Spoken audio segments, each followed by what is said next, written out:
알기 쉬운 경제 완전 정복. 가장 가까이 있는 생활 경제 뉴스. 김은경의 생생경제.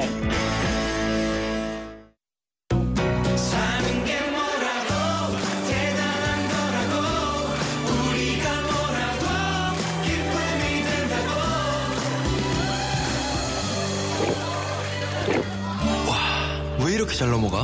우리가 모였으니까! 하이트! 경제 뉴스의 진실과 오류, 생생경제가 떴다. 오늘의 생생 인터뷰는 하루에 8% 이상 폭락한 검은 월요일 이후 중국 증시의 앞으로는 어떨지 알아보도록 하겠습니다. 김은경의 생생경제 3부 시작합니다. 어제 정말 중국 증시 많이 떨어졌습니다. 하루 낙폭으로 보면은 8.5%, 2007년 2월 이후에 8년 반 만에 최대 폭이었는데요. 오늘도 또 추가 하락을 하고 있죠. 중국 정부가 이달 초에 굉장히 부양책을 많이 내놨었습니다. 그래서 시장이 좀 살아나나 했었는데 다시 또 이렇게 꼬꾸라지고 있는 이유는 무엇일지, 그리고 앞으로는 어떨지와 우리에게 미치는 영향 알아보겠습니다. 대신경제연구소의 문남중 선임연구원 연결하겠습니다. 안녕하십니까? 네, 안녕하세요. 네, 어제 상하이 종합지수가 8.48포인트가 떨어졌잖아요. 네. 정말 오래 만에, 그러니까 그렇게 많이 떨어진 건 처음이었었는데 오늘은 지금 어떤가요? 사실 오늘도 이제 상위 종합지수는 2%대 하락 마감한 모습인데요. 예. 다행히도 이제 금일 증시 부양책에 대한 기대감이 형성되면서 장중 낙폭을 좁혀가는 모습도 일부 나온 상황입니다. 네. 중국은행을 비롯해서 이제 금융주들이 상승세를 보였지만 원자재 관련주들은 하락세에서 벗어나지 못하는 모습을 보였고요. 전일 급락으로 투자 심리가 크게 훼손됐기 때문에 중국 정부의 주가 견인 정책 효과가 지속될지 여부에 대한 투자자들의 의구심도 상당히 높아지고 있어서 증시의 부담으로 작용하는 모습입니다. 지금 그 부양책에 대한 기대감이라고 이야기를 하셨는데요. 사실 인민은행 통해서 주식도 사고 또 기업 공개 같은 것도 인위적으로 금지를 하고 내놓을 수 있는 부양책을 최근에 다 내놓지 않았나요? 사실 예. 최근 들어서 이제 중국 정부의 정책 기조 자체가 상당히 강해지고 있는 부분들은 분명 확인하실 수 있다고 보시면 될 것 같고요. 예. 어차피 이런 기조들은 사실 이제 경기에 대한 부분들, 또 최근 들어서 이제 급락하고 있는 증시에 대한 부분들이 맞물리고 있는 상황이기 때문에 사실 최근 투자자들 사이에 이런 신뢰감들이 많이 무너지고 있는 상황이긴 하지만 하반기에도 분명 이런 기조들은 계속 이어질 걸로 그렇게 좀 보고 있는 상황입니다. 네, 어제 증시로 다시 돌아가서요. 어제 갑자기 이렇게 많이 빠진 이유는 뭘까요? 말씀드린 것처럼 예. 일단은 정부 정책에 대한 신뢰 악화가 가장 첫 번째 이유라고 보시면 될 것 같고요. 근데 뭔가 네, 투매를 촉발한 그게 있지 네. 않았을까 싶어서요. 네. 사실 어제 지표 발표가 좀 있었었는데 네. 사실은 이제 중국의 7월 제조업 PMI가 15개월 내 최저치를 기록한 부분들도 있었고요. 네. 또 27일 발표된 6월 공업기업 이익 증가율도 3개월 만에 재차 감소한 부분들이 확인됐기 때문에 예. 사실은 중국 증시가 펀더멘탈의 개선 없이 좀 안정적 흐름이 계속 이어받을 수 있음을 좀 시사해 준 게 전일 장의 흐름이었다고 그렇게 좀 보시면 될 것 같습니다. 네. 그래서 신뢰가 많이 없어졌다라는 표현을 지금 연이어서 계속 강조를 하셨거든요. 네. 신뢰가 없어진 이유는 이렇게 그 펀더멘털이 확인이 안 되는 점도 있을 거고 또 어떤 점들이 신뢰를 없애가고 있는 걸까요? 사실 중국 정부가 그동안 추진해온 이제 금융 선진화 및 자유화는 좀 정면으로 배치되는 사안을 보인 게 이제 최근 중국 정부가 강력한 시장 개입을 하고 있다는 부분들을 통해서 확인할 수 있는 부분들이 있는데요. 네. 사실 대외적으로 중국 정부와 금융 시스템에 대한 이제 신뢰를 저하시키는 결과를 초래했다고 그렇게 보시면 될 것 같습니다. 특히 간제 시장에 대한 외국인들의 불만이 최근 들어서 확대되고 있고 네. 또 실제 7월 중순 이후에 글로벌 자금들은 매도세로 전환되면서 지난주까지 총 80억 달러의 매도 규모를 좀 보이고 있기 때문에 사실 이런 부분들이 실제적으로 수급 측면에서 반영되고 있다고 그렇게 보시면 될 것 같습니다. 그러니까 정부가 너무 많이 인위적으로 개입한다. 여기에 네. 대해서 반감이 생기고 있는 걸까요? 네, 그렇고 또 실제적으로 또 이제 예. 글로벌 유동성 측면에서도 반영이 네. 되고 있다고 그렇게 보시면 될 것 같아요. 그렇군요. 또 우려가 되는 게 중국이 무너지면 이 중국 네. 증시가 흔들리면은 전 세계 또 금융시장이 흔들릴 수 있는 나비 효과가 또 우려가 되거든요. 네. 전 세계 금융시장에도 지금 영향을 미치고 있잖아요. 네. 사실 전일 뉴욕 증시만 보더라도 전날 중국 증시 폭락이 직접적인 도화선이 되면서 이제 그렇죠. 나스닥 지수가 1% 가까이 급락하는 유발을 초래했다고 그렇게 좀 볼 수가 있을 것 같은데요. 네.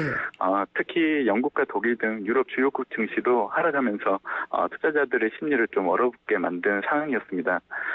이처럼 최근 들어서 글로벌 증시가 약세장을 이어가고 있는 것은 물론 이번 주 미국 FOMC 회의를 앞둔 경계감도 일부 차지하고 있는 부분들도 있지만 결국 중국이 글로벌 경제 성장에 대한 우려를 높인 것으로 그렇게 보고 있는 상황입니다. 그러면은 그동안에 올랐던 것이 경제 성장에 대한 기대감으로 많이 반영이 됐었는데 그게 확인이 안 되니까 그러니까 성장률도 좀 낮아질 수 있고 체력이 뒷받침 안 되니까 그만큼 빠지는 것이다라는 설명이시네요. 네. 네. 근데 그 정부의 시장 간섭 같은 경우에는 중국 같은 경우에 특별히 또 어떻게 할 수도 없지 않나요? 그리고 이걸 멈춰주는 게 오히려 도움이 되지 않나 이런 생각도 들기는 해요. 네. 사실 중국 정부는 그동안 이제 정책적으로 사실 이런 증시뿐만이 아니라 이런 예. 경제 성장을 위한 인위적인 성장률 자체에 관련된 이제 정책들을 많이 꾸려 나온 게 사실이고요. 네. 앞으로도 이런 기조들은 앞으로 이어질 수밖에 없는 부분들은 결국에는 이제 중국이 사회주의의 대표 예. 국가라는 점에서 네. 이런 정치적인 부분들을 연결지어서 봐야 되는 부분들은 분명 있다고 그렇게 좀 해석을 하셔야 될 것 같습니다. 금융 공산주의다 뭐 이런 말도 최근에 좀 많이 언급이 되고 있죠. 예. 우리 증시에 미치는 영향은 그래서 오늘 시장 같은 경우에는 좀 충격을 많이 흡수를 하면서 네. 다시 오르는 것 같긴 하던데 어떻게 봐야 될까요? 사실 미국 금리 인상의 영향권 하에서 금주 같은 경우에는 상해 종합지수 하락도 있었기 때문에 네. 분명 국내 증시에 부담이 될 수 있는 요인이다 보시면 될 것 같고요. 다만 이제 당분간 국내 증시에 분명 부정적 영향은 예상되는 예. 부분들은 있는데 예. 이제 최근 중국의 CBS나 금리 추이를 보면 좀 안정적으로 움직이고 있는 부분들이 있기 때문에 국내를 포함한 아시아권 국가들로의 그 위험의 전이 가능성은 여전히 낮다고 그렇게 좀 보고 있는 상황입니다. 낮다고요? 별로 예. 없다고? 예. 네. 근데 이제 시장 중에서도 우리 시장 중에서도 코스닥 같은 경우에는 네. 좀 많이 올랐었잖아요, 상대적으로. 네. 그렇기 때문에 이런 충격에 오히려 더 취약하게 흔들릴 수도 있지 않느냐 이런 얘기도 있던데요. 사실 코스닥 지수가 상승하는 원인들을 좀 본다고 하면 이제 보통 코스피 시장의 지수가 하락 흐름을 보일 때 상대적으로 네. 이제 강세를 보이는 모습들이 어떻게 보면 코스닥 시장의 특징이라고 보시면 될 것 같은데요. 네. 사실 증시가 안 좋으면 안 좋을수록 이런 개인 자금들이 이런 코스닥 시장으로 좀 몰리는 그런 성격들이 나타나는 게 일반적인 흐름입니다. 그래서 사실 오히려 이제 증시가 좋지 않을 때 네. 오히려 코스닥 내 이제 개별 모멘텀을 보유하고 있는 이런 관련주들은 오히려 또 주가 상승이 상당히 크게 나타나고 있기 때문에 사실은 지수가 안 좋을 때는 또 코스닥 내 일부 종목들을 선택적으로 바라보는 것도 네. 나쁘지 않은 선택이 될 걸로 그렇게 좀 보고 있습니다. 예. 만약에 중국 증시가 정부의 인위적인 또 개입이 시작이 되고 또 성장률 같은 게 뒷받침되고 그러면은 다시 오를 거라고 생각한다면 지금이 네. 저점 매수의 또 기회일 수도 있지 않을까요? 사실 지금 현 시점에서 이제는 예. 중국을 바라볼 때는 과거 이제 정부 정책 그런 기대감들이 이제 증시를 끌어올렸다고 보시면 될 것 같고요. 사실 그동안 중국 증시가 급락을 보였던 이유들은 이런 예. 증시 상승세가 이제 경제 펀더멘털을 동반하지 않았기 때문에 이런 급락세가 연출되는데 가장 크게 영향을 줬다고 그렇게 좀 보시면 될 것 같습니다. 그래서 이제 향후 이제 중국을 바라볼 때는 이제 펀더멘털 개선 여부가 동반되는지 여부가 네. 상당히 중요할 걸로 좀 보고 있거든요. 확인을 해야 되겠군요. 예. 그래서 사실은 지금 현재 그 중국 정부의 경기 부양책들이 대부분 5월달, 6월달에 집중되었기 때문에 3, 4분기부터는 좀 가시적인 네. 성장률 제고가 기대된다고 그렇게 좀 보고 있는 상황입니다. 7% 성장률은 올해는 유지할까요? 중국이? 사실 7% 때 성장에 대한 기대감은 이미 시장에서도 많이 기대감을 낮춘 상황이라고 보시면 될 것 같고요. 네. 아무래도 이제 지금 남아있는 과제는 예. 중국 정부 입장에서는 이제 7%대 성장을 맞추는 게 아니라 네. 이제 7%대 성장을 유지하기 위한 예. 어떻게 보면 일련의 발버둥 같은 이런 정책들이 계속 나오면서 이제 성장률 자체를 지속적으로 유지하는 데 좀 온갖 힘을 쏟을 걸로 좀 그렇게 보고 있는 상황입니다. 네. 현재 지금으로서는 이제 7%대 성장, 이제 수치로 놓고 본다고 하면 하반기에 들어가면서 이제 정책들이 더 많이 쏟아질 걸로 좀 보고 있기 때문에 수치상의 이제 성장률 목표치는 맞출 걸로 그렇게 예상을 해보고 있는 상황입니다. 네. 그러면은 증시도 반등을 하고요. 예. 네. 사실 이제 중국 증시 같은 경우에는 지금 현 시점에서는 좀 추가 하락보다는 더 올라갈 가능성이 좀 높아 보인다고 그렇게 좀 말씀드릴 수 있을 것 같은데요. 반등의 가능성이 상대적으로 더 높다. 예. 예. 물론 이제 단기적으로는 이제 투자자들이 중국 증시에 대한 신뢰가 더 악화되기 때문에 반등 시 차익 시장 매물 부담이 더 커졌을 걸로 좀 그렇게 좀 보고 있습니다. 네. 결국에는 이제 중국 증시가 향후에는 박스권에 머무를 걸로 그렇게 전망을 하고 있는 상황인데요. 네. 지난 4월 달에 신용거래제 방안을 발표했을 때 주가가 4,300포인트 전후에서 움직였기 때문에 아무래도 이제 중국 증시의 박스권은 하단은 한 3,100 정도에서 네. 또 상단은 4,200 수준에서 그렇게 좀 움직일 걸로 그렇게 예상을 해보고 있는 상황입니다. 진짜 박스권이네요. 네네. 예. 알겠습니다. 오늘 말씀 잘 들었습니다. 감사합니다. 네, 감사합니다. 대신경제연구소의 문남중 선임연구원이었습니다. 네, 2588 대리운전 국주다. 오빠야, 니 많이 묻었다 이가. 고마, 대리운전 불러가. 집에 가래. 한번 불러볼까? 2588 좌우로 정렬 2588. 네, 생생경제 3부 여기까지고요. 잠시 후 4부 이어집니다. 생생 인터뷰. 하루 앞으로 다가온 윈도우 10 출시. 이게 무료로 업그레이드를 할 수 있다고 해서 더욱 관심이 집중이 되고 있는데 윈도우 10에 대한 모든 것을 자세히 살펴보도록 하겠습니다. 또 생생 로펌 시간이 있는데요. 정규직이든 비정규직이든 임금 체계는 어떻게 이루어지고 또 제대로 내 임금을 챙기기 위해서 받기 위해서 알아야 할 법은 어떤 것이 있는지 꼼꼼히 짚어드리겠습니다. 잠시 후 4부에서 뵙겠습니다.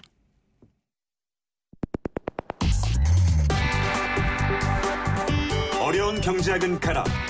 귀에 쏙쏙 들어오는 김인경의 생생경제.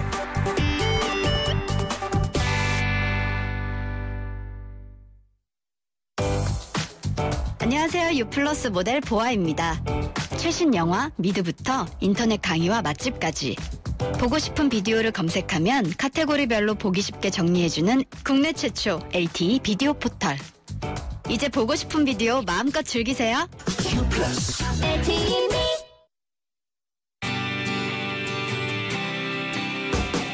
살맛 나는 경제, 내 삶인 경제. 바로 김은경의 생생경제입니다.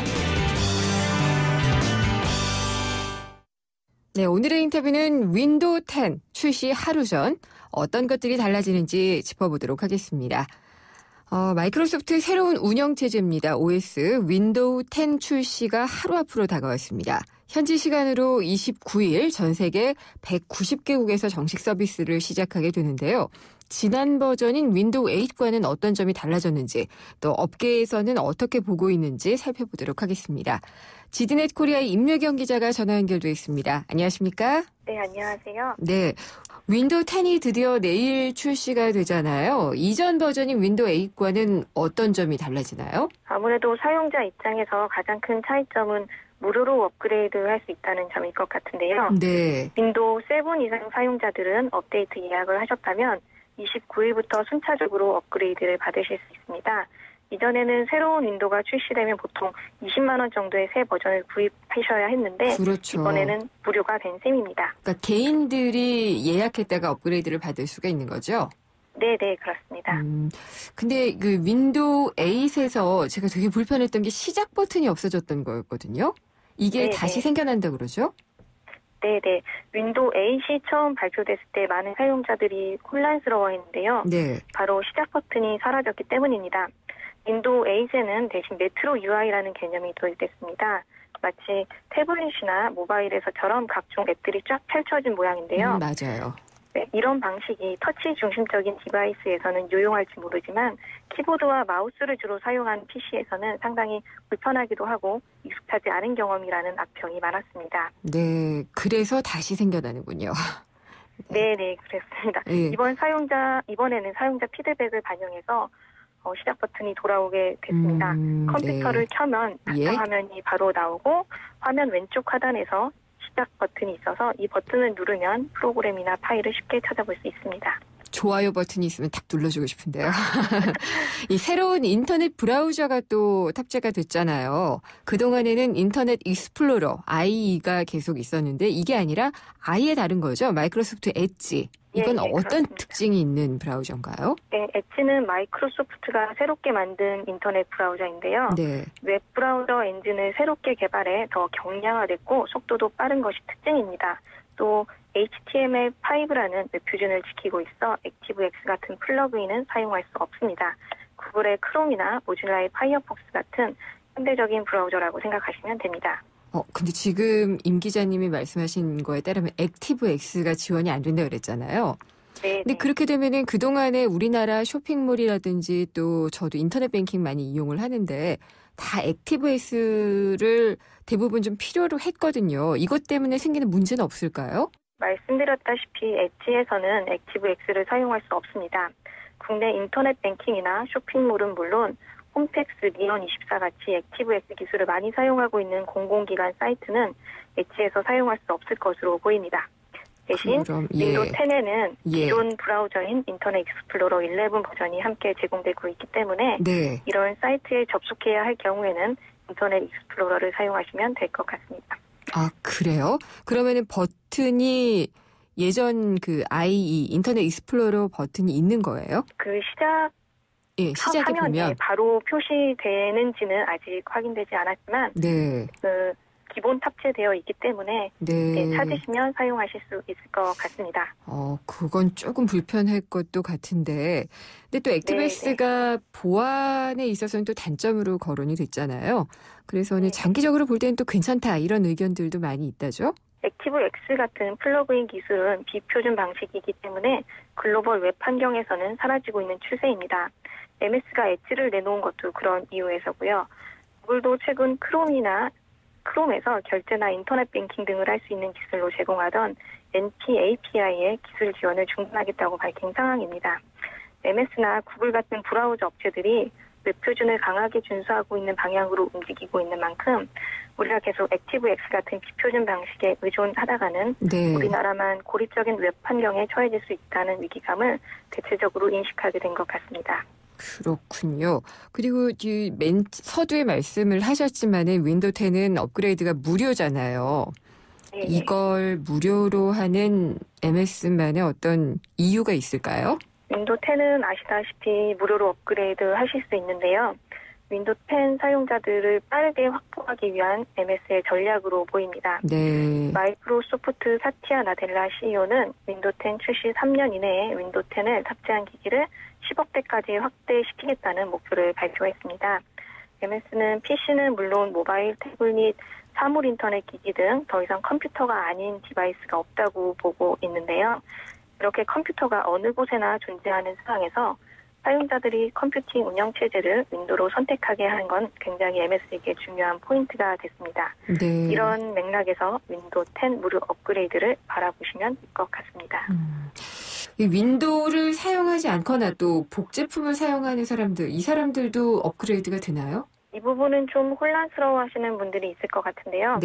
우선 윈도우 XP나 비스타 등 무료 업그레이드 대상이 아닌 운영체제를 사용하고 있는 경우는 당연히 윈도우 10을 무료로 사용하실 수 없습니다.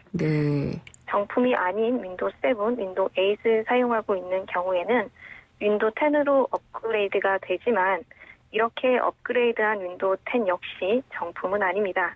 따라서 불법 제품들이 노출될 수 있는 악성 코드 감염이나 보안 문제 등에 여전히 취약하다는 점을 알고 계셔야 할 것 같습니다. 그 업그레이드 전에 사전 테스트 같은 걸 해보는 게 좋을까요? 윈도우 10 업그레이드 예약을 하셨다면 윈도우 10 다운로드라는 창을 통해 현재 사용하고 있는 PC에 윈도우 10을 설치할 수 있는지, 또 PC에 설치된 프로그램이나 연동된 프린터 등의 윈도우 10에서도 호환되는지 등을 확인하실 수 있습니다. 네. 그리고 또 일반 사용자가 업그레이드할 때 주의해야 될 점이 있다면은 뭐가 있을까요? 이런 프로그램을 통해서 호환성을 확인하셨다 해도 실제 업그레이드를 했을 때는 예상과 달리 제대로 작동하지 않는 경우가 있을 수 있는데요. 그런 만큼 정말 중요한 용도로 사용하고 있는 프로그램이 있다면 사전에 먼저 제조사에 문의하시는 게 네. 좋으실 것 같습니다. 그렇군요. 그리고 마이크로소프트가 윈도우 8은 사실상 좀 실패했다라고 보고 있는 것 같거든요. 그래서 좀 힘든 시기도 겪었는데 그만큼 또 윈도우 10에 거는 기대가 크지 않을까 이런 생각도 들어요. 그렇겠죠, 아무래도? 예, 그렇습니다. 윈도우 8은 냉정히 말해 시장에서 실패했다고 볼 수가 있습니다. 네. 올해 5월 운영체제별 점유율 조사에 따르면 윈도우 7이 57.6%로 가장 많이 사용하는 제품이었고 그 뒤를 이어 윈도우 XP가 14.6%를 기록했습니다. 윈도우 8.1은 12.88%, 윈도우 8은 3.57%밖에 사용하지 않는 것으로 나타났습니다. 그만큼 MS가 차기 운영체제인 윈도우 10에 거는 기대도 높다고 볼 수 있습니다. 무료 업그레이드를 제공하는 것도 윈도우 10은 정말 잘해보겠다는 MS의 각오가 표현된 행보로 봐도 좋을 것 같습니다. 네, 내부적으로는 아주 강한 각오를 다지고 있을 것 같은데 윈도우 10 출시에 대해서 국내외 시장 반응은 어떤가요? 윈도우 10에는 새로운 기능들이 많이 포함됐는데요. 예. 음성 기반 개인 비서 서비스인 코타나나 네. 새 브라우저 엣지같이 이전 버전에는 없었던 기능들이 대거 포함되면서 사용자들의 기대를 모으고 있습니다. 인사이더 프로그램을 통해 윈도우 10을 미리 경험해본 테스트 사용자들도 만족스러운 반응을 보이는 것으로 알고 있습니다. 또 침체기를 겪고 있는 PC 시장도 윈도우 10 출시에 따라 덩달아 수요가 늘어날 것으로 기대하고 있습니다. 네, 나델라 최고 경영자, MS 최고 경영자가 모바일 퍼스트, 클라우드 퍼스트 이걸 슬로건으로 내세우기는 했지만은 MS가 지금 모바일 시장에서는 많이 뒤진 것으로 평가가 되고 있잖아요. 그래서 네네. 윈도우 10을 통해서 모바일 시장을 제습격 공략할 수 있을지 여부가 궁금한데 어떻게 보시나요? 2010년 모바일 시대가 열리면서 MS는 애플과 구글의 모바일 시장을 모두 내어주는데요. MS는 이번에 출시하는 윈도우 10으로 모바일 시장에서도 재기해볼 생각인 것 같습니다. 하지만 이미 양강체계가 굳혀진 주류 시장에서 MS가 단시간 안에 치고 올라올 거라고 예상하기는 좀 어려울 것 같습니다. 다만 MS도 자신들이 가지고 있는 경쟁력이 잘 발휘될 수 있는 방향으로 모바일 전략을 펼쳐 나갈 것 같은데요. 네. 그중 하나가 업무용 스마트폰 시장입니다. 오피스 프로그램 같이 생산성을 높여주는 제품은 MS가 상당히 경쟁력을 가지고 있기 때문에 모바일 제품과 이런 생산성을 서비스들을 결합하면 업무용 스마트폰 시장에서는 독자적인 생존이 가능하지 않을까 예상해 봅니다. 또 네. 윈도우 10이 PC, 모바일, 태블릿, 증강현실 기기 등에서 모두 구동되는 만큼 애플리케이션도 서로 원활하게 호환될 것으로 보이는데요. 마치 애플 매니아들이 맥, 아이패드, 아이폰, 애플워치 등을 모두 사용하면서 데이터와 애플리케이션을 연동하는 것처럼 MS도 모바일 시장에서 이런 윈도우 매니아들을 노려볼 수 있을 것 같습니다. 네, 긍정적으로 보고 계시는 걸로 듣도록 하겠습니다. 오늘 말씀 잘 들었습니다. 감사합니다. 네. 지디넷 코리아의 임유경 기자였습니다. 모르면 당하는 경제 법률 생생로펌. 모르면 당한다 그러니까 굉장히 겁나는데 어려운 법을 쉽게 풀어주시는 분이 나오셨습니다. 생생로펌 시간이고요. 법무법인 조율의 신용진 변호사 나오셨습니다. 안녕하십니까? 네, 안녕하세요. 법 그러면 일단 어려워가지고요. 네, IT는 좀 어떻게 접근을 해보겠는데 최근에 임금 가지고 좀 이야기를 해볼까 해요. 네네. 비정규직의 고용 문제가 좀 이슈가 되고 있는데 예. 정규직이든 비정규직이든 내가 일한 만큼의 임금은 제대로 받아야 되는 게 맞잖아요. 예, 맞습니다. 또 사용자 입장에서도 법을 몰라서 못 지급했던 부분이 있을 것 같고 그렇죠. 그런 부분들을 좀 다 짚어봐야지 될 것 같은데 나중에 한꺼번에 거액으로 청구되면 사업자도 굉장히 좀 당황스럽잖아요. 그렇습니다. 근로기준법에서 정하고 있는 직접 지급의 원칙 이게 어떤 건가요? 네, 말 그대로인데요. 네. 그 사용자는 다른 사람이 아니라 근로자에게만 임금을 지급해야 한다는 그런 원칙이 되겠습니다. 그래서 네. 만약에 예. 그 사용자한테 임금 채권을 양수받았다라고 주장하는 사람이 네. 한때 임금을 주면? 그러니까 죄송합니다. 근로자한테 예. 근로자한테 그 임금 채권을 내가 양수받았습니다라고 네네. 주장하면서 돈을 달라고 했을 때 사용자는 그 양수인한테 돈을 주시면 안 됩니다. 절대 안 돼요? 안 됩니다. 뭐 배우자일 수도 있고 그렇잖아요. 마찬가지입니다. 본인의 명의로 된 통장으로만 계좌이체를 한다든지 네. 본인한테 지급을 하고 영수증을 받으셔야 됩니다. 그렇지 않으면은 이중으로 변제를 할 위험이 있게 되죠. 네. 또 전액 지급의 원칙이라는 게 있다고 하던데요. 네네. 이거는 이제 사용자가요. 네. 예를 들어서 근로자에 대해서 돈을 빌려줘서 네. 대여금 반환 청구권이 있다라든지 네. 아니면은 뭐 사용자가 근로자한테 맞았어요. 그런 일이 발생해서 네. 뭐 치료비 청구권을 가지고 있는 경우도 왕왕 있습니다. 있죠. 이러한 경우에 예. 있습니다. 사람이 사는 세상이기 때문에요. 네. 그러한 경우에 이제 한편 사용자는 근로자한테 이제 임금을 줘야 되잖아요. 네. 그러할 경우에 자기가 가지고 있는 채권하고 서로 상계를 하겠다. 안 돼요? 이게 안 됩니다. 일단은 전액을 지급하고 나서요. 예. 그 다음에 다시 근로자한테 그 자기가 가지고 있는 채권을 변제받아야 되는 것이죠. 그렇군요. 일단은 전액을 다 지급하라. 라는 원칙이군요. 예, 맞습니다. 근데 이 임금 채권, 그러니까 내가 임금을 다 못 받고 있는 그래서 다시 받을 수 있는 권리라고 할 수 있을 텐데 네. 이게 몇 년 정도 기한이 되나요? 네. 제가 조금 전까지 말씀드린 임금에는요. 네. 월급, 상여금, 각종 수당이나 퇴직금이 모두 포함이 되는 개념인데요. 네. 이러한 모든 임금 관련 채권들은요. 3년 내에 행사를 하셔야 됩니다. 그렇지 않으면은 소멸돼 버리죠. 시효가 지나기 때문에요. 그렇군요. 근데 3년 동안 행사하지 않는 분들도 있나요? 모르고 안 하는 경우도 있긴 하는데요. 예, 모르고 안 하는 경우도 있고요. 예. 때로는 기업에서 예. 부탁을 하는 경우도 있습니다. 지금 회사가 어려우니까 일단은 이런 것들은 좀 미루고 다음에 주자. 근데 거기에 예를 들어서 뭐 변제기가 네. 이 다음에 미래로 돼 있다라면은 그거는 좀 뭐 고려될 여지가 있겠습니다만은 그 경우에도 마찬가지로 그렇군요. 3년의 소멸시효에 해당된다라는 게 판례 입장입니다. 그리고 임금 채권을 다른 사람보다 우선해서 변제받을 수 있다고 들었거든요. 네네. 근데 그런 게 특수한 상황만인가요? 아니면 일반적으로 다 그런가요? 일반적인 경우에 전부 해당이 되고요. 예. 일단 뭐 질권이나 저당권 같은 거는 좀 들어보셨을 텐데요. 들어보긴 했는데 정확하게 모르겠습니다.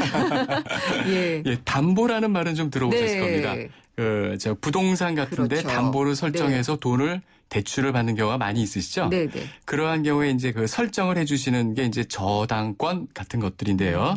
그러한 것들을 이제 물적 담보권이라고 합니다. 네. 이러한 물적 담보권자를 제외하고는 세금보다도 우선해서 변제받을 수가 있습니다. 그래요? 예, 그러니까 굉장히 어떻게 보면 강력한 거죠. 그러네요. 예. 그러면은 뭐 좀 예를 들어서 회사가 어려워가지고 부동산이 경매 절차에 뭐 들어가고 있다. 네네. 그러면 그 부동산이 팔리게 되면은 임금부터 지불을 해야 되는 거예요? 네, 그렇습니다.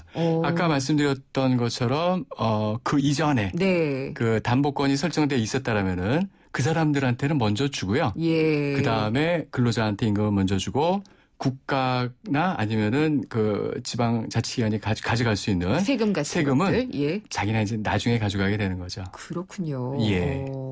그러면은 이걸 임금 채권의 일반 우선 변제권 이렇게 얘기를 하는 건가요? 네, 맞습니다. 일반 우선 변제권. 그리고 우선 변제권 중에서도 더 특별한 우선 변제권이 있나요? 네, 있습니다. 아까 말씀드린 것보다 더 강력한 건데요. 어떤 거죠? 최종 3개월분의 임금. 예. 그 다음에 최종 3년간에 해당하는 퇴직금 같은 경우에는요. 예. 아까 말씀드렸던 선순위 물적 담보권자보다도 우선합니다. 그러니까 담보권이 굉장히 일찍 설정이 되고요. 네. 그 다음에 임금 채권이 나중에 생겼다 하더라도 오히려 나중에 생겼던 임금 채권이 우선합니다. 그러니까 모든 것 위에 서게 되는 거죠. 굉장히 잘 알고 있어야지 될 게 회사가 뭐 이렇게 팔아가지고 자산들 팔아가지고 돈을 마련하고서는 임금 달라 그러면 아니다 이거 담보권자한테 먼저 줘야 된다라고 네네네. 하면은 깜빡 속을 것 같아요. 맞습니다. 예. 사용자도 잘 모를 수도 있을 것 같고. 맞습니다. 예. 그런 경우에는 먼저 달라라고 하실 수 있죠. 그렇군요. 예. 근데 근로자 같은 경우에 사용자로부터 받을 임금이 있는데 네네. 채권자들이 강제 집행을 하지 못한다. 그러니까 근로자가 이제 뭐 다른 채권이 있는 채무 관계가 있는 네. 그런 경우에 이 사용자로부터 받을 임금이 있잖아요. 미래 예, 예. 어떤 임금에 대해서 그 채권자가 강제 집행을 하지 못한다라는 말이 이제 사실인가요? 그거? 예, 있습니다. 네. 이제 그거는 근로자가 임금을 받아서 네. 그걸로 보통 이제 생활을 많이 하잖아요. 그렇죠. 그렇기 때문에 생존권하고 연결이 되기 때문에요. 근로자가 받는 임금의 2분의 1은 최소한 압류해서 강제 집행하지 말아라. 라고 이제 법으로 정하고 있는데요. 네. 근데 이제 월급이 적은 분이 계세요. 네. 근로자라고 하더라도 뭐 많은 분이 있겠죠. 500만 원 받는 분은 250만 원까지는 자기가 확보할 수 있는 게 됩니다. 네. 근데 만약에 월급이 적은 분이 있으세요. 그래서 뭐 예를 들어서 200만 원이다 그랬을 경우에는 2분의 1이라는 금액은 100만 원이 되죠. 네. 그럼 그 100만 원 가지고 그 생계를 유지하기가 어렵게 됩니다. 그럼 최저 생계비를 맞춰주나요? 맞습니다. 오. 그래서 아무리 그 2분의 1이 네. 2분의 1을 확보할 수 있다 하더라도 그 2분의 1이 150만 원이 되지 않는다라면은 네. 150만 원까지는 건드리지 말아라. 이렇게 이제 법에서 강제를 하고 있는 것이죠. 이런 거는 법이 잘 보호를 해놨네요. 네, 잘 돼 있습니다. 네. 그리고 또 뭐 공무원 연금이나 뭐 이런 경우에 연금이 아니라 공무원들의 퇴직금 네네. 이런 것도 압류가 안 되는 장치가 있다고 들었는데요. 예, 이거는 이제 그 공무원이나 군인, 그다음에 사립학교 교사분들의 경우에는요. 사학연금 받는 분들이겠군요. 맞습니다. 예, 이런 분들은 이제 그 일반 그 사적인 그런 조직들, 회사라든지 이런 데 비해서는 월급들이 좀 적으세요. 네. 예, 그런 것들이 이제 많이 그 우리들의 인식인데요. 월급이 적은 대신에 자기들이 오랫동안 재직한 다음에 받을 수 있는 퇴직금은 네. 좀 보장해 주자라는 그런 취지에서요. 일반 근로자는 아까 말씀드렸듯이 퇴직금의 2분의 1까지는 보장을 해주고 있는데요. 네. 압류하지 못하게. 예. 이 경우에 해당되는 분들한테는 퇴직금 전액을 압류하지 못하게 해놨습니다. 강력하게 막아놨군요. 예, 조금 보장이 더 되시죠? 근데 만약에 이 회사가 법정 관리나 파산 들어갈 때 이게 참 경기 어려울 때는 많잖아요. 이런 기업들이. 요즘에 많죠. 예, 크고 작은 기업들이 있는데 네. 그러면 이 근로자들의 임금은 어떤 식으로 보장이 되나요? 근로자의 임금은 이런 경우에는요. 네. 그러니까 법정 관리 중인 경우도 있고 파산 절차로 네. 넘어간 경우도 있는데요. 뭐 공익 채권에 해당된다라든지 아니면은 그 파산 재단에 해당된다라는 개념으로 이 경우에 다 해당시켜 가지고요. 네. 다른 것보다도 가급적이면은 우선 변제 받을 수 있도록 하고 있습니다. 가급적이면이라는 것은 100% 보장은 아니에요. 현금 흐름이 없거나 그러면은 받을 수가 없다는 얘기도 되네요. 예. 그런 건 나중에 3년이 지나기 전에 다시 한번 청구할 수 있고. 네, 다시 가능할 것 청구를 해서 같습니다. 받을 수가 네. 있다는 얘기고. 만약에 자발적으로 왜 우리 회사를 뭐 파산시킬 수는 없다. 이래가지고 자발적으로 안 받고 막 다니시는 분들도 있잖아요. 있으시죠. 회사가 어려울 때. 네. 그런 경우에 그 임금 채권은 어떻게 되나요? 아까도 말씀드렸지만요. 일단 자발적으로 포기한 게 예. 누가 봐도 명명백백할 때 그럴 경우에 임금 채권의 포기는 유효하다라는 게 판례 입장이고요. 네. 뭐 이따가 잠깐 말씀드릴 시간이 있을지 모르겠습니다만은 그 퇴직금 같은 경우에 미리 포기를 시키는 건 그건 또 판례에서 유효하지 않다라고 보는 경우도 있습니다. 그렇군요. 좀 사례에 따라서 조금 달리 해야 될 것 같습니다. 네. 예. 그러니까 퇴직하기도 전에 이 퇴직금을 만약에 이렇게 분할해서 받는 경우가 좀 있잖아요. 네네. 그랬을 때 퇴직금을 지급한 것으로 인정받지 못하는 경우가 있다라고 하는데 이거는 어떤 경우가 중간 정산을 했을 때 얘기인 것 같은데요. 네, 이거는 중간 정산하고 조금 다른 경우의 판례였는데요. 예. 이게 그 당시에 굉장히 그 사용자의 입장에서 예. 의미가 심장한 그런 판례였습니다. 당시라면 언제죠? 제가 기억하기에는 지금 한 5년에 10년 정도까지 오랜 기간부터 나온 판례인데요. 네. 어떤 근로자가 계셨는데 이분이 그 퇴직 시에 자기가 받을 퇴직금을 네. 미리 당겨서 그냥 월급에 이렇게 쪼개서 네. 그 월급에 이제 포함시켜서 주세요. 저는 먼저 돈을 좀 많이 받고 네. 많이 쓰고 싶습니다. 이렇게 부탁을 예. 했어요. 그래서 이제 사용자가 그 요구를 들어줘서 이 다음에 줄 퇴직금을 쪼개서 줬습니다. 네. 사용자는 굉장히 선의로 해줬어요. 그렇죠. 그랬는데 이분이 나중에 퇴직할 때요. 네. 나 퇴직금 달라라고 이중으로 청구를 한 거예요. 그럼 그랬을 사용자가 또 냈어야 됐나요? 맞습니다. 대법원의 입장은요. 네. 이러할 경우에 그 쪼개서 미리 당겨서 지급해준 퇴직금이라고 하는 것이 실제로 네. 퇴직금 중간 정산에 해당되는 형식을 갖추지 않았기 때문에 퇴직금을 다시 줘야 된다고 그랬고요. 이건 정말 사용자 입장에서 잘 알아야 되겠네요. 예, 정확하게 알고 네. 계셔야 되겠죠. 그런 판례도 있습니다. 알겠습니다. 오늘 임금에 대한 부분들 알아봤습니다. 감사합니다. 예, 감사합니다. 법무법인 조율의 신용진 변호사였습니다. 포르쉐 모터스포츠. 이것은 모든 포르쉐의 기원이며 모든 아이디어의 시작이며 스포츠카의 새로운 기준을 만들어가는 끝없는 영감의 원천입니다. 그것이 바로 모든 포르쉐가 스포츠카인 이유입니다. Every Porsche Sports Car. 김은경의 생생경제 4부 포스코와 함께했습니다. 오늘 준비한 선물 받으실 분은 6234님이고요. 오늘 순서 여기까지입니다. 생생경제 홈페이지와 팟캐스트 또 스마트폰 애플리케이션 예스를 통해서 다시 듣기 가능하시니까요. 다시 들어보시면 좋습니다. 저는 다음 시간에 찾아뵙겠습니다. 김은경이었습니다.